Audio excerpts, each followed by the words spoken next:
Kemudian saya ingin sampaikan teman-teman sekalian, saya tidak jadi sampaikan 3-4 hadis karena melihat waktu ya. Tapi kita coba sampaikan apa yang harus kita lakukan sebenarnya teman-teman sekalian. Setelah kita mengetahui walaupun hanya beberapa saat tentang kiamat dari ayat-ayat Al-Quran, dari hadis-hadis Nabi SAW, sebagai orang muslim kita harus menyadari masalah ini. Dan juga tadi sudah kita jelaskan bagaimana manfaat mengimani tentang hari kiamat. Maka kita harus menjadi orang yang sadar dan engah. Perhatikan sabda Nabi SAW, La tazulu kadama abdin yawmal qiyamah hatta yus'alu an arba'ah. Tidak akan beranjak kaki seorang hamba pada hari kiamat sampai ditanya tentang 4. An umuri fima afnah.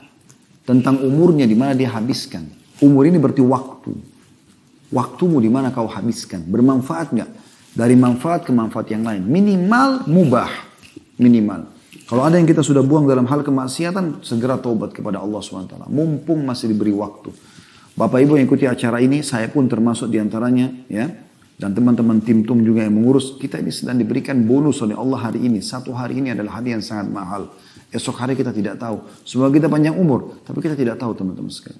Setiap saat kita bisa meninggal dunia. Setiap saat bisa datang malaikat maut. Dan hanya akan dikenang saja Anda. Beberapa saat juga kenangannya.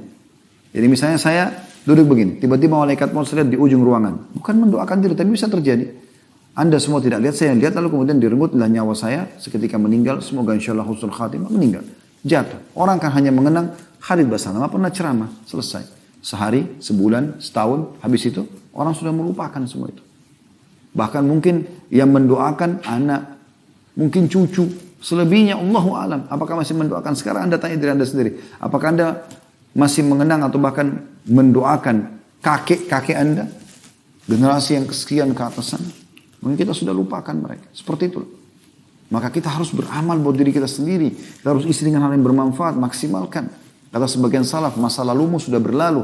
Kalau kebaikan syukurilah. Kalau keburukan kau bertobat. Hari ini adalah harimu, maksimalkan. Dan hari esok sesuatu yang belum jelas. Maka kau hanya bisa membuat program. Kita tidak tahu. Kita berangan-angan insya Allah panjangkan umur. Tapi bisa mati seketika. Jangan terus-menerus selalu dengan kecantikan, dengan kegagahan, dengan kekayaan. Sehingga lupa bahwa akan ada hari kembali. Segera selamatkan diri. Dan yang bisa selamatkan adalah diri Anda sendiri. Itu penting. Lalu kata Nabi SAW. Wa'an ilmihi ma'amila bihi. Ilmunya. Apa yang dia kerjakan dengan ilmunya. Belajar ilmu. Ilmu agama atau ilmu bermanfaat. Kalau dia belajar ilmu yang tidak bermanfaat. Seperti misalnya sihir dan segala macam. Ini lebih parah ini. Ilmu agama aja akan ditanya. Kau sudah praktekkan belum? Sudah ajarin belum? Semua itu Allah kasih kesempatan kita untuk belajar agar kita mengajarkan kepada orang lain. Ilmunya akan ditanya. Kemana? Ada orang subhanallah mau masuk surga sendiri. Belajar hanya dia sendiri. Dia tidak ajarin kepada orang lain. Bagaimana bisa? Padahal Allah berikan kesempatan kita untuk melipat gandakan pahala dengan mengajarkan kepada orang.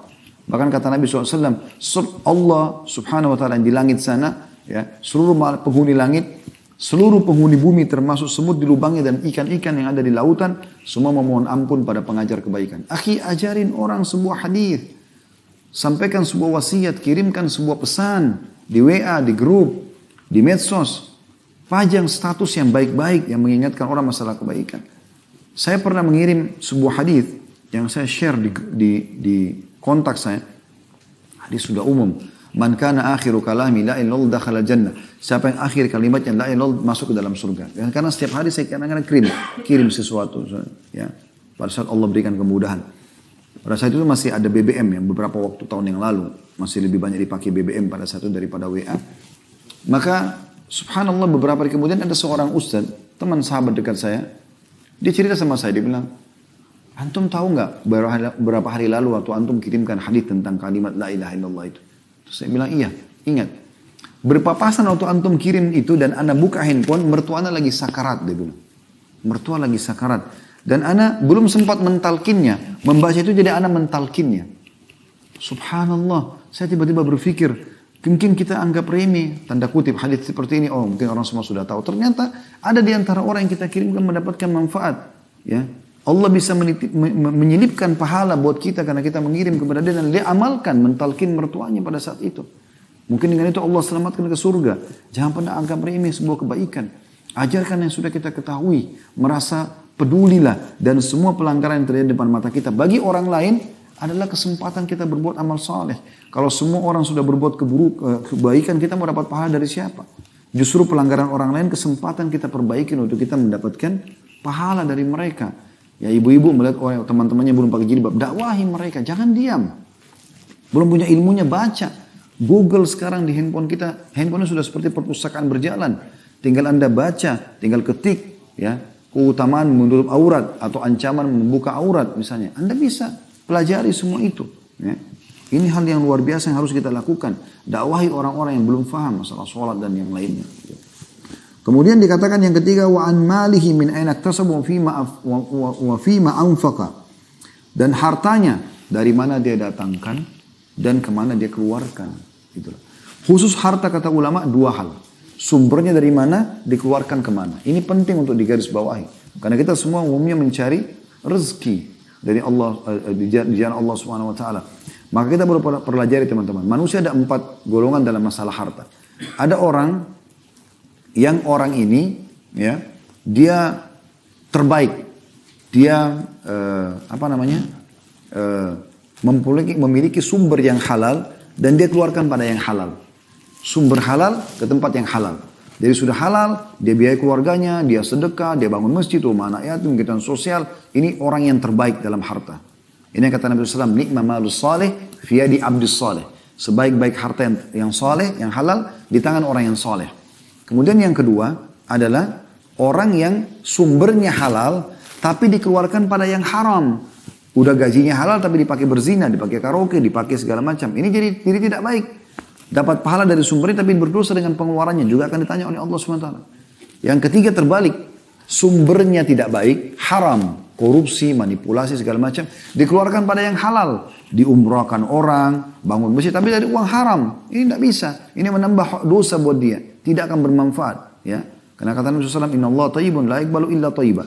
Allah suci bersih, tidak terima kecuali yang suci dan bersih. Yang terakhir yang paling buruk adalah sumbernya haram, dikeluarkan pada yang haram. Sudah hasil manipulasi, hasil korupsi dan segala macam, dipakai lagi berzina dan segala macam. Narkotika dan seterusnya. Ini orang yang paling buruk. Maka hati-hati teman-teman, Allah akan tanyakan semuanya. Makanya harus sumbernya halal, keluar pada yang haram. Yang halal juga. Banyak harta nggak ada masalah. Malah itu bagian daripada hal yang baik. Ya. Kita bisa membangun masjid, rumah anak yatim, kita bisa membiayai dai, kita bisa menyebarkan Quran. Dengan harta kita banyak bisa meraih surga. Ya. Kata Allah SWT, Inna Allah ishtara minal mu'mina amwalahum wa anfusahum bi anna lahumul jannah. Allah memberi dari orang mukmin jiwa dan harta mereka dibalas dengan surga. Yang terakhir, wa an jasadihi fi ma ablah. Dan tentang jasadnya di mana dia gunakan. Jasadnya. Allah berikan kita jasad ini, kekuatan, kesehatan, ya, kelebihan segala macam, fasilitas yang luar biasa. Jangan disalahgunakan. Jangan gunakan dalam kemaksiatan, ya, kezaliman. Gunakan dalam ketaatan-ketaatan kepada Allah Subhanahu wa taala. Hadis sahih riwayat Tirmidzi nomor 2417.